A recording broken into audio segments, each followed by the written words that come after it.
ఆంధ్రప్రదేశ్లో తెలుగుదేశం, జనసేన, బీజేపీ కూటమి ప్రభుత్వం రాజధాని నిర్మాణం కోసం చురుకుగా ప్రయత్నాలు చేస్తోంది.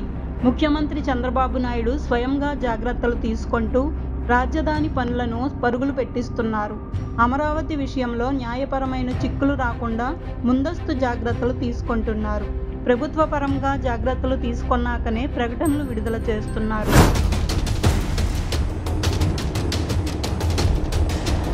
ఆంధ్రప్రదేశ్కు నవ్య నూతన రాజధానిగా అమరావతిని తీర్చిదిద్దుకొన్నారు.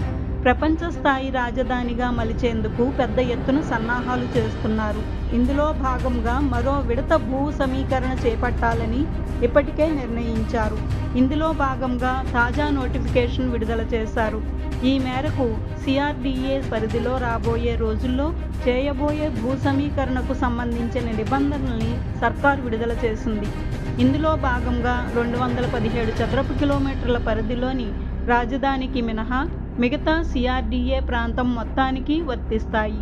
2014లో ప్రకటించిన భూ సమీకరణ నిబంధనలే దాదాపుగా సిఆర్డీఏ ప్రాంతానికి వర్తింపచేస్తున్నారు. 28 గ్రామాల ప్రజలకు అమలు చేసిన ప్యాకేజీనే భవిష్యత్తులో భూ సమీకరణలో భూములిచ్చే రైతులకు దాదాపుగా వర్తింపజేయబోతున్నారు.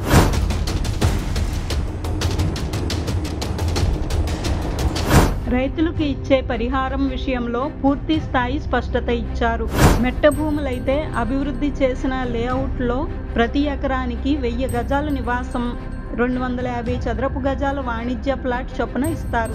జరీబు భూములకు ప్రతి ఎకరానికి 1000 చదరపు గజాల రెసిడెన్షియల్, 450 చదరపు గజాల కమర్షియల్ స్థలాలు ఇవ్వనున్నారు. తొలి సంవత్సరం మెట్ట భూములకు ఎకరానికి 30,000, జరీబు భూములకు ఎకరానికి 50,000 చొప్పున కౌలు చెల్లిస్తారు. మరుసటి ఏడాది నుంచి ఏటా 10% చొప్పున కౌలు మొత్తం పెరుగుతుంది. నెలకు 5,000 చొప్పున పింఛను.